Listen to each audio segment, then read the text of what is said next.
Please help. नहीं। मदद की गुहार लगा रही थी सबा, लेकिन ऐसे में जो चेहरा उसके सामने आया उसे देखकर उसके मुंह से चीख क्यों निकल गई? तो क्या यह शख्स भी उसे मारना चाहता था? और अगर हाँ, तो एक 14 साल की लड़की की जान के पीछे कोई शख्स क्यों पड़ा था? क्या रिश्ता था सबा का इस शख्स के साथ? यह जानने के लिए हमें जाना होगा कुछ महीने पीछे।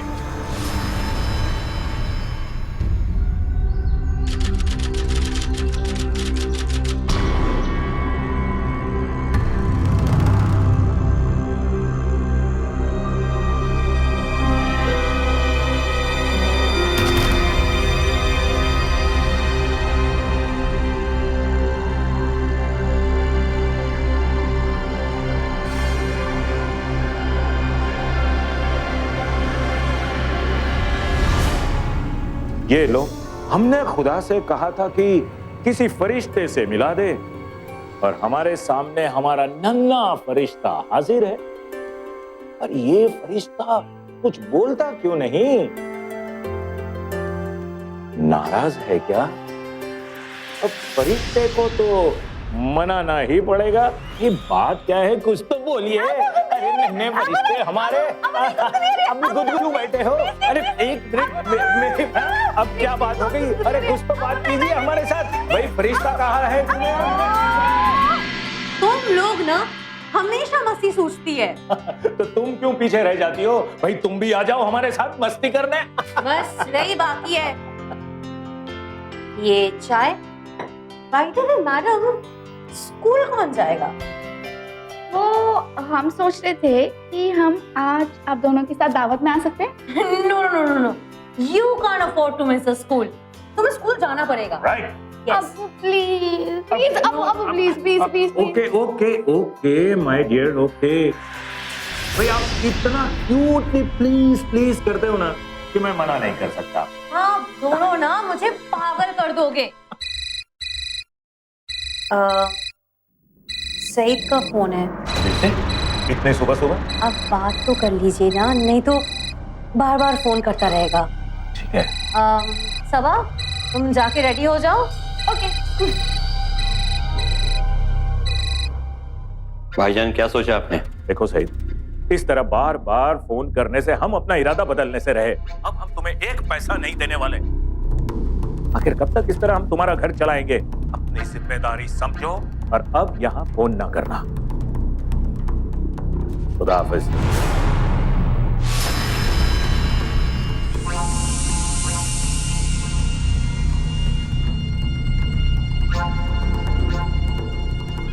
अरे सबा बेटा, सबा अपने अम्मी को बोलो हमें दवा दे। दादी आज हम आपको दवा देते हैं। वो सैयद चाचू का कॉल आया था तो अम्मी उधर बिजी है। अरे ये सईद भी ना मेरी कोख को शर्मसार कर रखा है इसने। कुछ करता धरता तो है नहीं, जब देखो अपने बड़े भाई के पीछे ही लगा रहता है। दादी जान, ये सब बातें आपको छोटे बच्चों के सामने नहीं बोलनी चाहिए। शरीर कहीं की, कहाँ से छोटी है तू? अरे लड़कियां तो बहुत जल्दी समझदार हो जाती हैं। दादी मैं छोटे ही ठीक हूँ, वो बड़े होती कितनी टेंशन होती है, बाप रे बाप। अच्छा अब वो मुझे ना दावत पे लेके जा रहे हैं। अच्छा तो मैं तैयार होने जा रही हूँ। अच्छा हाँ तो बाय बाय।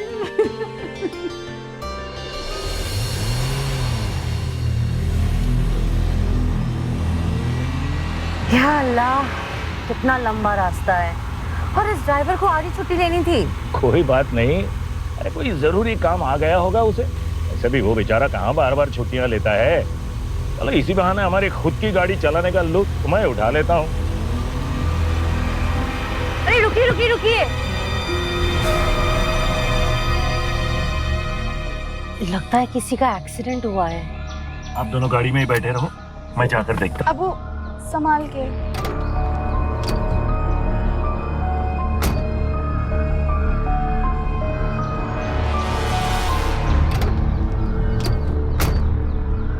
आप हाथ मत लगाना। आप एक काम कीजिए ना, पुलिस को या एम्बुलेंस को फोन कर लीजिए।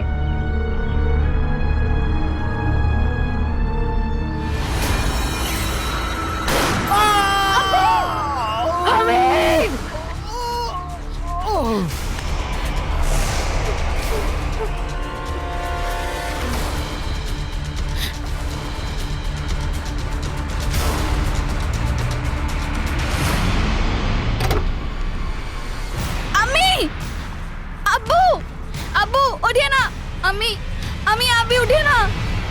अब्बू अब्बू प्लीज उठिए ना।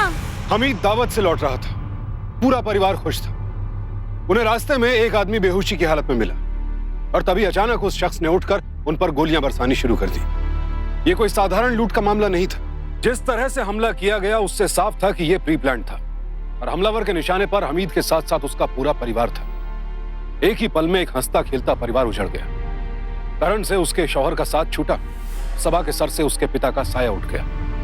अब मासूम सबा के जहन में बस यही सवाल था कि आखिर किसकी उसके पिता से ऐसी दुश्मनी थी, किसने उनकी हत्या की और क्यों, किसने उनकी दुनिया उजाड़ दी। देखिए मिसेस खान, मैं आपकी हालत को अच्छी तरह से समझ सकता हूँ, लेकिन बयान तो आपको देना ही चाहिए, तभी जाकर हम आपके शौहर के कातिल को पकड़ पाएंगे। क्या आप बता सकती हो शख्स का हुलिया वगैरह कैसा था? कुछ नहीं देखा। उसने चेहरे पे मास्क पहना हुआ था, जिसकी वजह से उसका चेहरा क्लियरली नहीं दिख रहा था।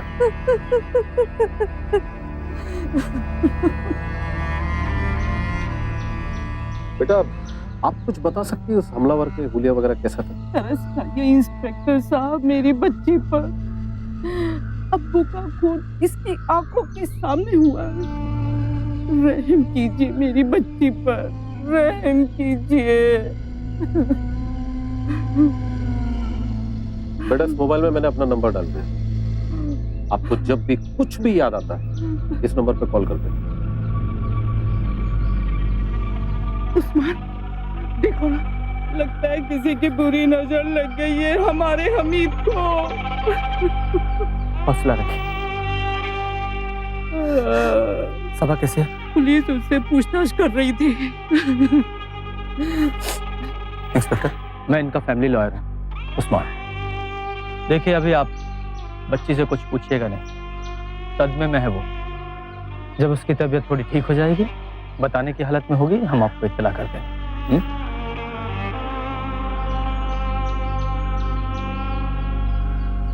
करण जी, हमीद मेरा क्लाइंट ही नहीं, जिगरी यार था मेरा। उसके कातिल को मैं छोड़ूंगा नहीं। आखिर ये कर कौन सकता है? उसने हम तीनों को मारने की कोशिश की है। आखिर कोई क्यों करेगा ऐसा? वो भी पता चल जाएगा।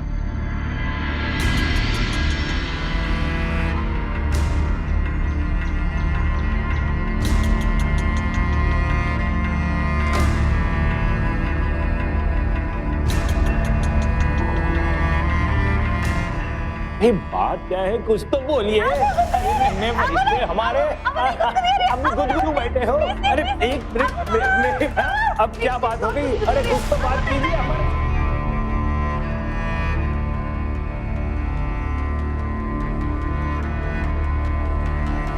मिस्टर खान की बॉडी को पोस्टमार्टम के लिए भेज दिया गया है। बैलिस्टिक एक्सपर्ट को भी खबर दे दी गई। बॉडी परसों तक मिल जाएगी आपको। Thank you.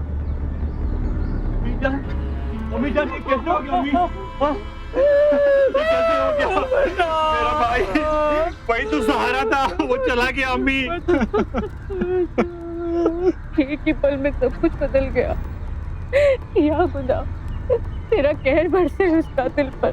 ये दिन तो दुश्मन को भी देखने को ना मिले। ये कहर हमारे खानदान पर ही टूटना था। अब मैं भाईजान का बिजनेस कैसे संभालूंगा? अम्मी, सईद मियाँ, ये वक्त ऐसी बातें करने का नहीं है। अभी तो कफन दफन भी नहीं हुआ है। और आप कम से कम पुलिस कार्रवाई तो पूरी होने दीजिए, उसके बाद ही मैं वसीयत सामने ला पाऊंगा। अल्लाह हाफिज।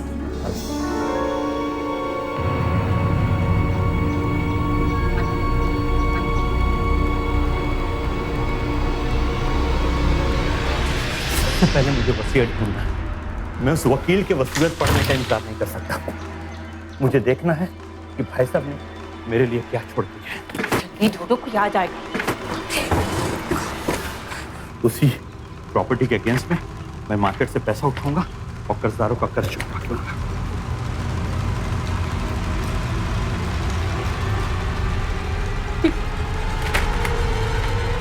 गद्दार सब कुछ अपनी बीवी और बच्ची के नाम पर करके गया। मैं नहीं मानता इस वसीयत को। मैं इसके खिलाफ कोर्ट जाऊंगा, छोड़ूंगा नहीं मैं उन लोगों को।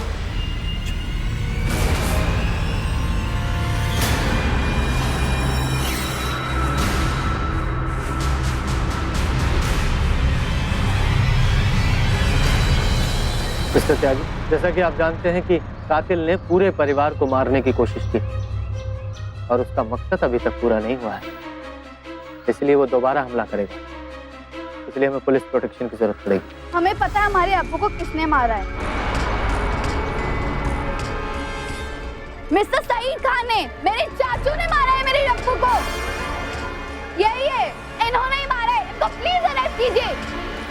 बेटी सबा, ये तुम क्या कह रही हो? मैं ऐसा क्यों करूंगा? भाईजान कितने अजीज थे मेरे लिए, मैं उन्हें क्यों मारूंगा? इन्होंने ही मारा है। सबा रिलैक्स बच्चे, ये तेरे चाचू हैं। कह रही है आप समझ क्यों नहीं रहे हैं? इन्होंने ही मारा है अब्बू को। हम तुम्हारे अब्बू के कातिल को छोड़ेंगे नहीं। तो पकड़ लो, ये सामने ही खड़े हैं। इन्होंने ही मारा है। आप लोग समझिए ना प्लीज। अभी अब्बू के स्टडी रूम में थे और फिल्म देख रहे थे।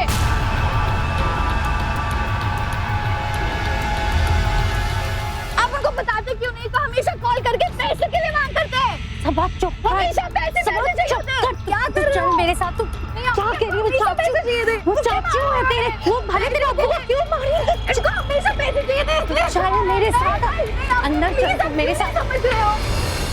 देखिए इंस्पेक्टर साहब, मैंने ऐसा कुछ नहीं किया है।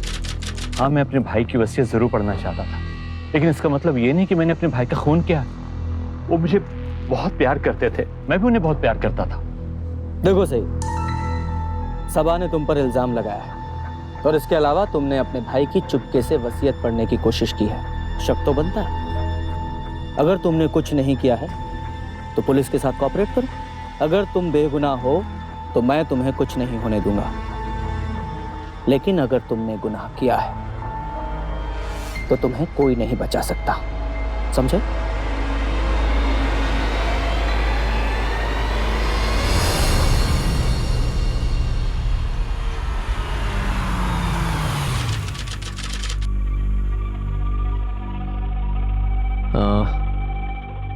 पुलिस ने सईद से पूछताछ की है। उसने कुछ नहीं किया, बेकसूर है वो।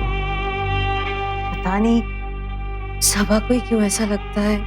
क्या है कि सबा को अपने अब्बू की मौत का गहरा सदमा लगा है। कुछ टाइम लगेगा, ठीक हो जाएगी। पता नहीं क्या होगा। तुम क्यों रो रही हो? तुम ही ऐसा करोगी तो सबा को कौन संभालेगा? खुदा पर यकीन रखो बेटा, वो बड़ा कारसाज है। हाँ, ऐसा करते हैं, इसे सोने देते हैं, हम लोग बाहर चलते हैं। हाँ?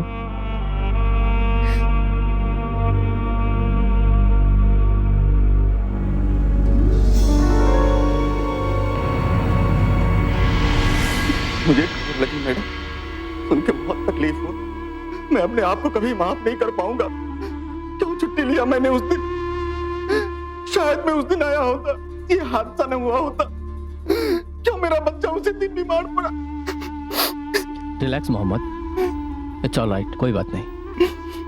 हाँ मोहम्मद, अपने आप को मत कोसो, तुम्हारी कोई गलती नहीं है।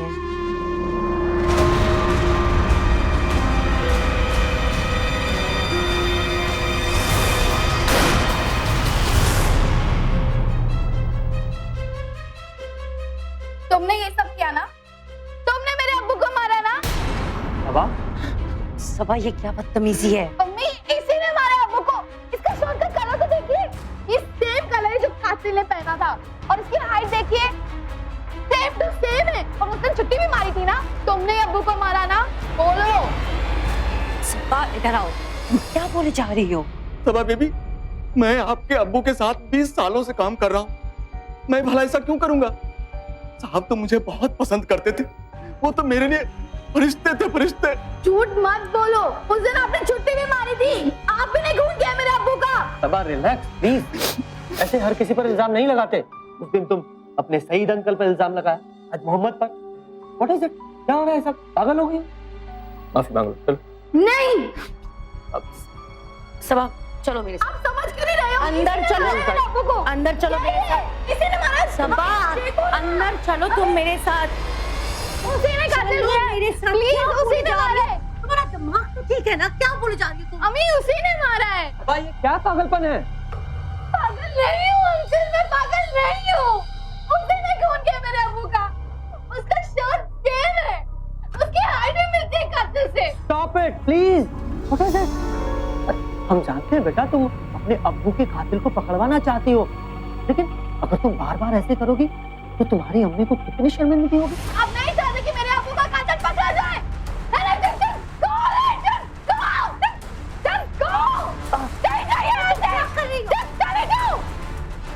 I'm sorry. I'm really. It's okay. आप चले जाइए। इसकी दिमागी हालत ठीक नहीं है। मैं इंस्पेक्टर को बोलता हूँ कि वो अपने आदमी मोहम्मद के पीछे लगाए। आपको हमारी वजह से इतनी सारी प्रॉब्लम्स उठानी पड़ रही है। I'm really sorry. It's all right. कोई बात नहीं। हमीद मेरा इतना जिगरी दोस्त था, उसके लिए कम से कम मुझे इतना तो करना ही चाहिए।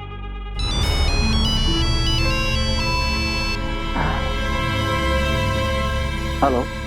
मैं इंस्पेक्टर त्यागी बोल रहा हूँ। बैलिस्टिक रिपोर्ट आ गई है, लेकिन उसे कुछ हाथ नहीं लगा है। 9mm पिस्टल से पॉइंट ब्लैंक फायर हुआ था। गोली सीधा दिल को छेदते हुए बाहर निकल गई। आप डेड बॉडी को ले जा सकते हैं। ठीक है। किसी का फोन था, बोल रहा है कि हम बॉडी क्लेम कर लें।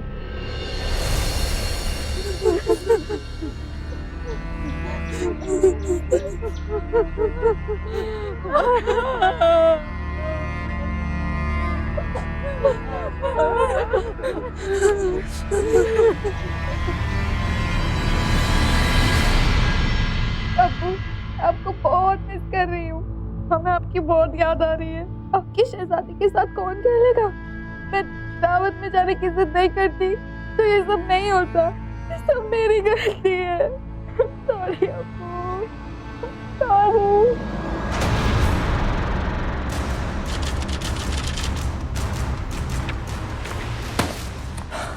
ये सईद ने हमीद की विल पर स्टे ले लिया है। अब फैसला कोर्ट के हाथ में है और तब तक किसी भी प्रॉपर्टी और पैसे को कोई हाथ नहीं लगा सकता।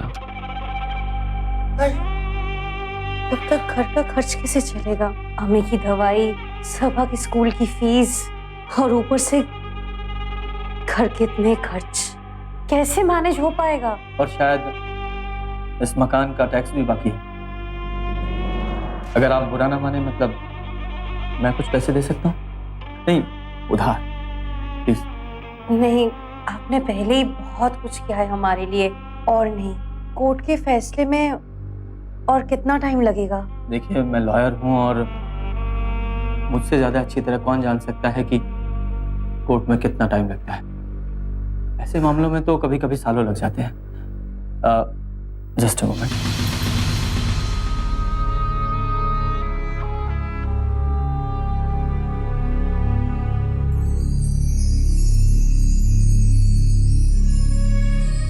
लीजिए, एंड डोंट बी फॉर्मल। ये 5 लाख रुपए का चेक है, कम से कम घर का खर्च तो चलेगा।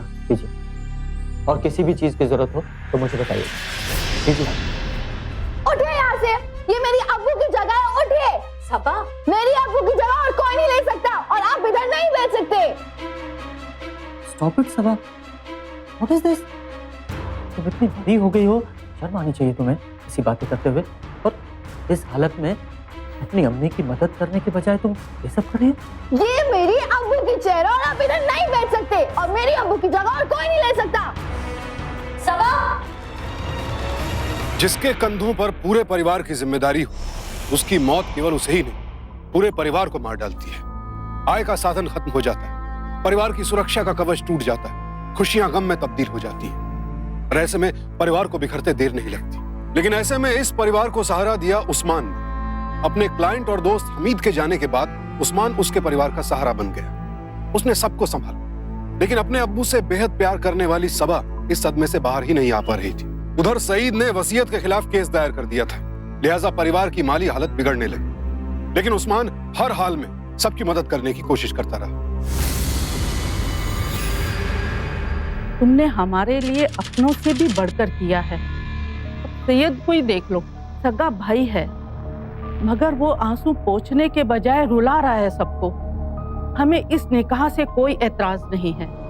और फिर करण की उम्र भी पहाड़ सी पड़ी है, और हमारा भी क्या भरोसा, फिर उसे किसी के सहारे की जरूरत तो होगी ना। करण, तुझे इस निकाह से इनकार तो नहीं बेटा?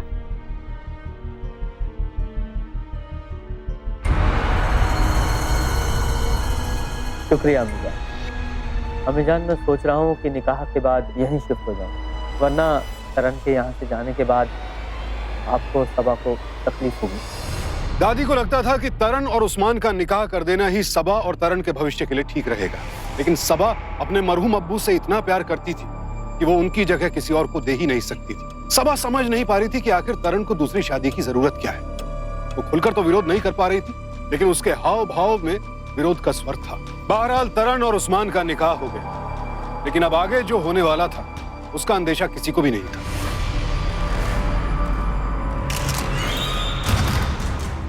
ये हमारे अब्बू का कमरा है और इधर और कोई नहीं आ सकता, और मुझे ये निकाह मंजूर नहीं है। मुझे निकाह मंजूर नहीं है, नहीं है मंजूर।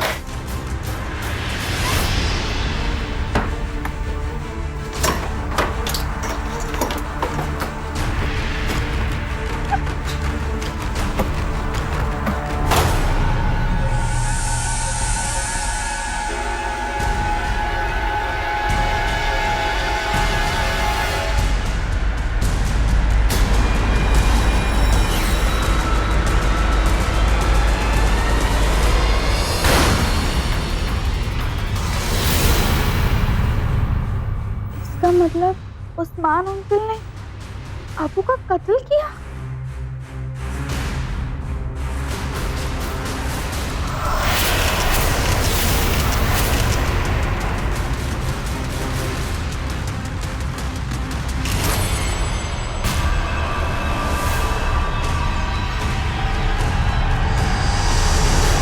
सदा खुश रहो। अल्लाह ताला तुम दोनों को सही सलामत रखे, बुरी नजर से बचाए।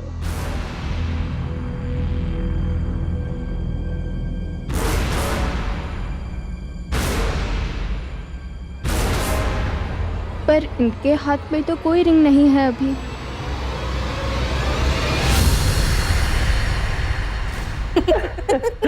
बेगम, हाँ, बेगम साहिबा के लिए थैंक यू। आइए।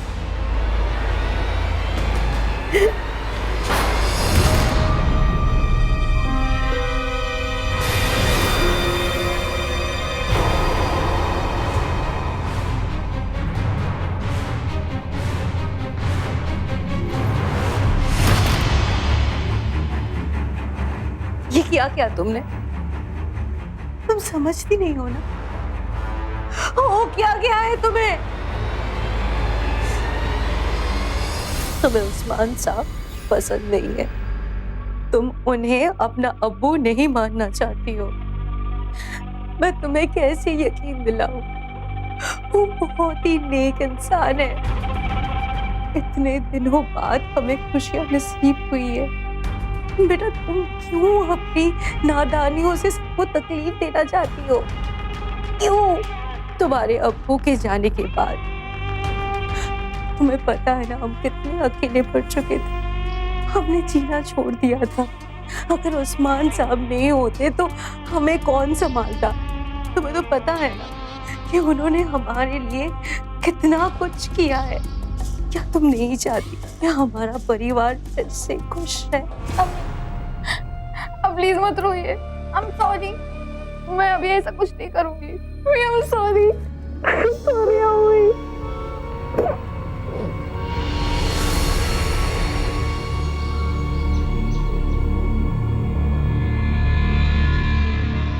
सबा, तुम कुछ खा नहीं रहे हो?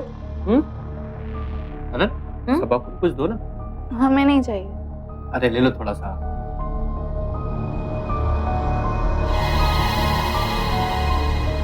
सबा, सब ठीक है ना बेटा?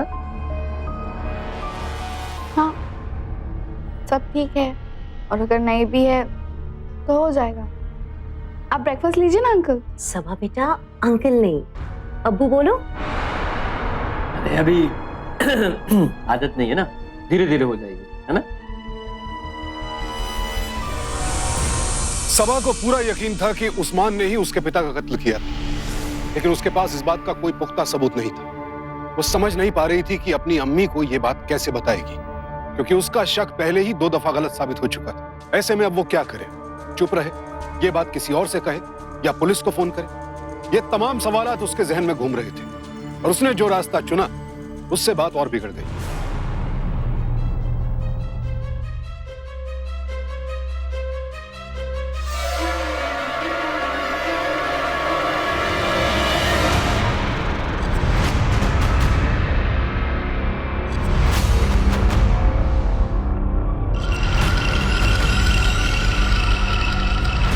ये फोटो सभा के पास कहां से है?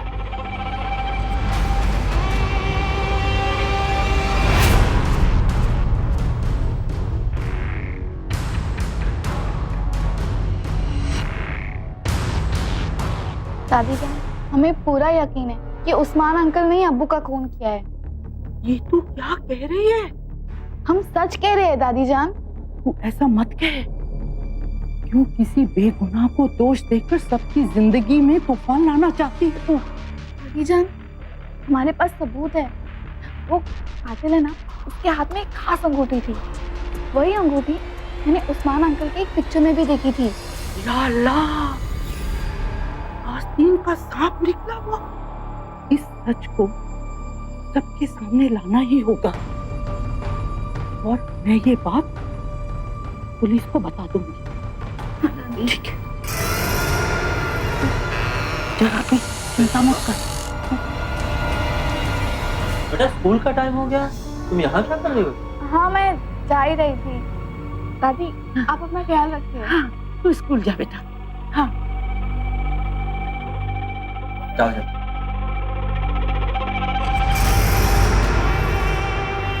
मम्मी जान, ये सभा आपसे क्या कर रही थी? सभा कुछ नहीं कह रही थी। वो तो मेरी तबीयत के बारे में पूछ रही थी बस।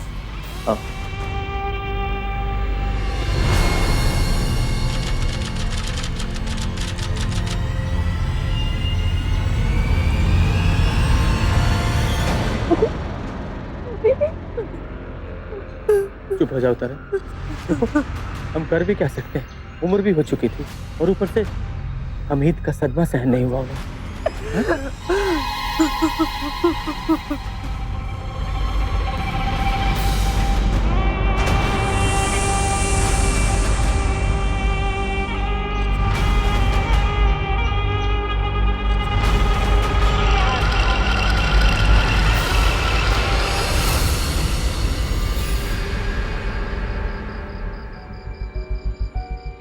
सबा, कम से कम जूस तो पी ले।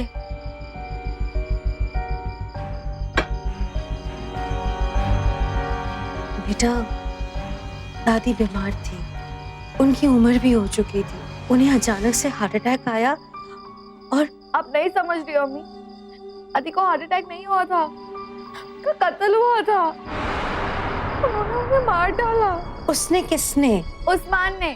स्कूल जाने से पहले मैंने दादी को सारी बात बताई थी कि मैं वापस आई, दादी मर चुकी थी। सबा, मुझे लगता है तुझे फिर से दौरा पड़ा है। भला उस्मान दादी को और तेरे अब्बा को क्यों मारेंगे? अम्मी एक मिनट, अम्मी इधर ही नहीं फोटो। क्या कर रही? क्या हो गया है तुझे? तुम कुछ भी कहानियां बना रही हो। बेटा, अगर उन्हें तुम्हारे अब्बू को मारना होता तो वो हम दोनों पे हमला क्यों करते? और अगर हम दोनों को ही मारना होता तो हमसे निकाह क्यों करते? तुम्हें क्यों पालते? ये सब शक तुझे तबाह कर देंगे। अम्मी, मैं कुछ नहीं जानती, मुझे पता है कि उन्होंने ही खून किया है। अब शांत रहोगे? नहीं तो मुझे कल आपको किसी साइकियाट्रिस्ट के पास लेके जाना होगा। क्या हम पुलिस स्टेशन जाकर ये बता सकते हैं? प्लीज, आपको नहीं जाना कि सच क्या है, अब्बू को किसने मारा है, हती को किसने मारा है? प्लीज। हाँ बेटा, हम जाएंगे, ठीक है? आप रेस्ट करो, आप बैठो यहाँ पे, अभी तुम रिलैक्स करो, ठीक है? हम इस बारे में कल बात करेंगे, ओके?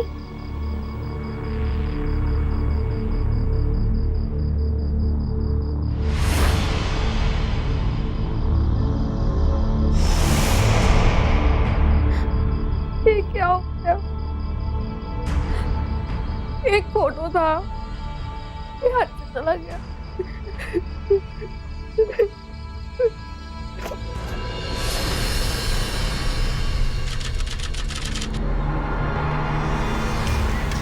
अब्बू और दादी को उस्मान अंकल ने मारा है। इसके लिए मुझे पक्का सबूत ढूंढना होगा।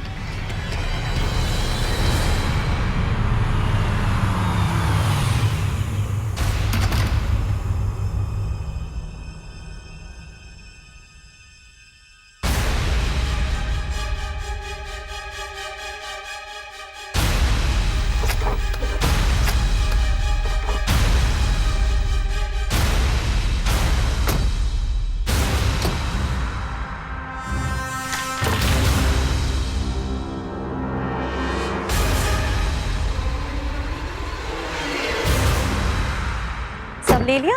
हाँ,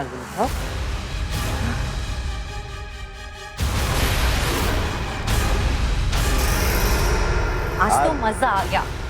मैं फुल ऑन दिल खोल के शॉपिंग वो की। जो मैंने मेरा सूट पसंद किया था ना तुम्हें, हाँ। वो बहुत सुंदर कलर तुमसे लगेगा। अब मैं अब्बू को ये सबूत दिखाऊंगी।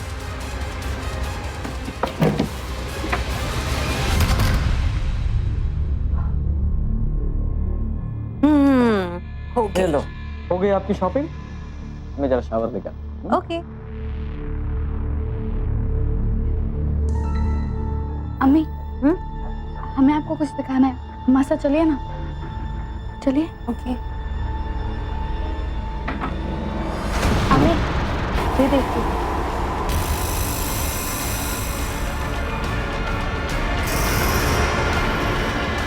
तुम बाहर वेट करो, मैं कार की चाबी लेके आती हूँ। हम लोग पुलिस स्टेशन जाएंगे।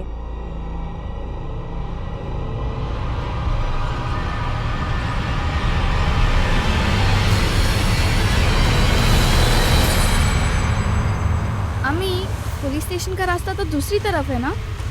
ये हम कहाँ जा रहे हैं? मुझे पता है, मैं तुम्हें कहीं और लेके जा रही हूँ, जहाँ पे तुम्हें तुम्हारे हर सवाल के जवाब मिल जाएंगे। अम्मी, ये तो वही जगह है ना जहाँ उस्मान अंकल ने अब्बू को। अम्मी, हमें ये जगह बिल्कुल पसंद नहीं है, प्लीज आप कहीं और चलिए ना। अम्मी, हम इधर क्यों आए हैं? मुझे तुम्हें कुछ दिखाना है। अम्मी लेकिन, अम्मी प्लीज जल्दी आइए ना, मुझे इधर बहुत डर लग रहा है। मैं अब भी आती हूँ। अम्मी प्लीज जल्दी आइए।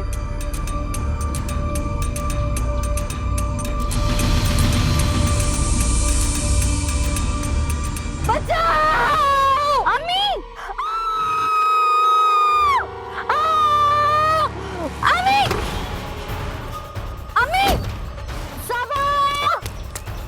अम्मी! अम्मी! अम्मी! अम्मी!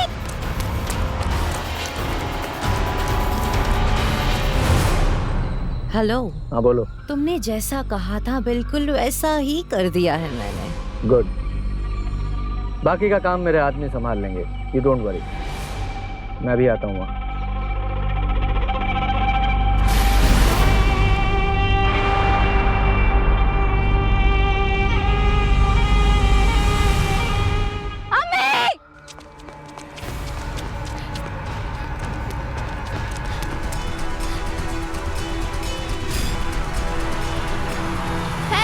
प्लीज रोको, हेल्प, प्लीज हेल्प। कम इन। आप नहीं, आओ। नहीं। अब इसके खून से भी दोबारा मुझे अपने हाथ रंगने पड़ेंगे।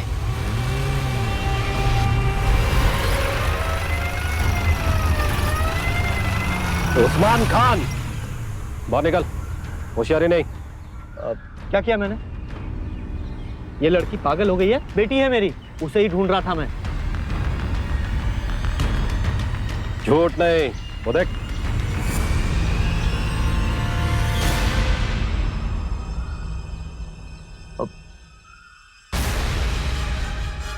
अम्मी, आप समझ नहीं रहे इंस्पेक्टर, आप कुछ साबित नहीं कर सकते। वो जो दो बदमाश है ना, तो नहीं पहचानता, उनके बयान से भी कुछ साबित नहीं होगा। और ये लड़की 2 बार 2 अलग अलग लोगों पर इल्जाम लगा चुकी है। पागल है ये। आप अपना वक्त खराब कर रहे हैं। वक्त तुम्हारा खराब आ गया उस्मान खान। सबा मुझे फोन पर सब कुछ बता चुकी है। वो तो डरी हुई थी कि उसकी अम्मू उसकी बातों पर भरोसा क्यों नहीं कर रही है। इंस्पेक्टर अंकल, मैं सबा बोल रही हूँ। हाँ बोलो बेटा। अंकल, उस्मान अंकल ने मेरे अब्बू को मारा है। मैंने उस्मान अंकल के फोटोग्राफ्स में वो रिंग देखी है जो कातिल ने पहनी थी। तुमने इसके बारे में किसी को कुछ बताया तो नहीं? हाँ, मैंने अम्मी को बताया था, लेकिन वो मुझ पे विश्वास नहीं कर रही। मुझे बहुत डर लग रहा है। उन्होंने मेरी दादी को भी मारा, और अगर वो मेरी अम्मी को कुछ कर दे तो? तुम डरो मत बेटा, मैं जल्दी कुछ करता हूँ। उसके बाद पुलिस ने तुम पर निगरानी रखनी शुरू कर दी, और जिस दिन तुम घर से निकले हमारे आदमी ने तुम्हारे कमरे की तलाशी ली, जहां हमें वो रिंग और गन मिली जो बैलिस्टिक रिपोर्ट से मैच खा रही है। इन तमाम तहकीकात के दौरान हमसे सिर्फ एक गलती हो गई, जो हम इन पर मिसेस उस्मान खान पर शक नहीं कर पाए, नजर नहीं रख पाए। कैसे शक करते एक बीवी, एक माँ अपने ही शौहर के कत्ल की प्लानिंग में शामिल हो सकती है? तुमने अपने शौहर का कत्ल किया है और अब अपनी बेटी को मारने की कोशिश की। इससे पहले कि मैं तुम लोगों से सख्ती से पेश आऊं, तोते की तरह मुंह खोल दो अपना। किया है, सब कुछ मेरी प्लानिंग है, सब कुछ मैंने ही किया है, क्योंकि मैं उस्मान से प्यार करती हूँ। हाँ, प्यार करती हूँ मैं उस्मान से। काफी साल पहले मैं उस्मान से मिली, जब ये हमीद के लॉयर बन के आए थे। धीरे धीरे हमारे बीच प्यार हो गया, हमारा अफेयर अच्छा चल रहा था। धीरे धीरे उस्मान की फाइनेंशियल कंडीशन खराब होने लगी, उसे पैसों की सख्त जरूरत थी और हमीद के पास पैसों की कमी नहीं थी, और उसके मरने के बाद तो सारे पैसे मेरे ही होने थे। इसलिए हम दोनों ने प्लान बनाया हमीद को मारने का। हर कत्ल वाले दिन हमारा ड्राइवर छुट्टी पे था, हम लोग दावत पे जाने वाले थे, वो भी अकेले। इसीलिए मैंने मौके का सही फायदा उठाया और उस्मान को कॉल किया। बोलो तरन डार्लिंग, कैसे याद किया? वक्त आ गया है उस्मान, हमारे प्लान को अंजाम देने का।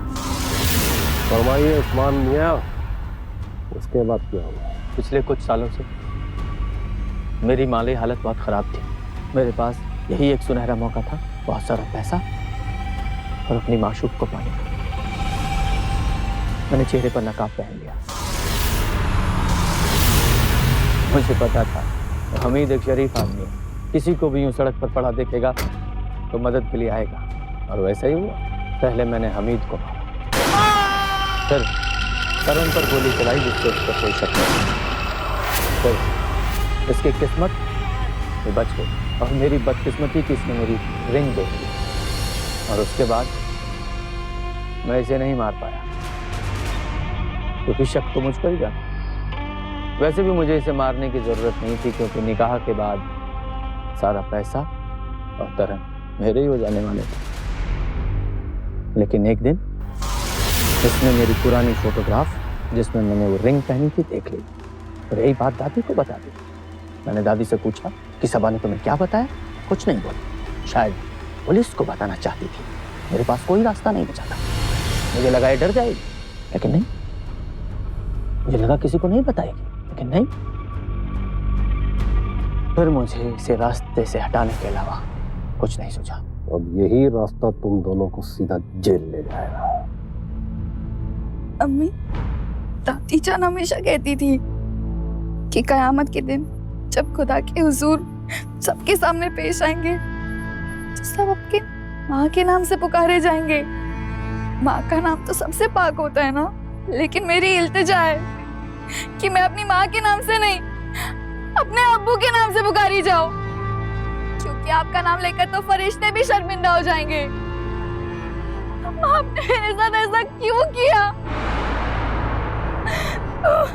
क्यों किया? तरन के अपराध ने सीधे सीधे परिवार, प्रेम और रिश्तों की नींव पर चोट की। उसने अपने पति को तो मारा ही, अपनी बेटी की जान लेने की भी कोशिश की। एक माँ अपने बच्चों की सुरक्षा करने वाली सबसे मजबूत ढाल होती है। अपने जीते जी कोई भी मां अपने बच्चों का बाल भी बांका नहीं होने देगी, लेकिन तरण तो ढाल की जगह वो हथियार बन गई जिसे खुद अपनी कोख उजाड़ने में कोई हिचक नहीं थी। लेकिन सबा के साहस और उसकी समझदारी की वजह से उस्मान और तरण नाकाम रहे। अपने पिता की मौत के गम में डूबी सबा ने बेहद दिलेरी का परिचय दिया। ये जानते हुए भी कि कोई उसकी बात पर विश्वास नहीं करेगा, उसने बिना डरे पूरा सच पुलिस तक पहुंचाया। उस्मान को हमीद और उसकी मां की हत्या का दोषी पाया गया और उसे आईपीसी के सेक्शन 302 के तहत उम्र कैद की सजा सुनाई गई। तरण को भी इस पूरे मामले में सह अभियुक्त पाया गया और आज वो भी जेल में अपने किए की सजा भुगत रही है। लेकिन सबसे बड़ी सजा मिली सबा को, जिसके सामने उसका पूरा जीवन पड़ा है और अब उसे ये जीवन माँ बाप के साए के बगैर काटना है। इंसान का लालच और हवस उसका अपना जीवन तो तबाह करते ही है, लेकिन सबसे बड़े शिकार होते हैं बेकसूर बच्चे। इसीलिए बेहद जरूरी है कि अपने मन में छिपे इन राक्षसों से सावधान रहें, सतर्क रहें। इसी उम्मीद के साथ अब मैं सुशांत सिंह आपसे विदा लेता हूं। फिर मुलाकात होगी ऐसी एक और सत्य घटना के साथ। देखते रहें सावधान इंडिया, इंडिया फाइट्स।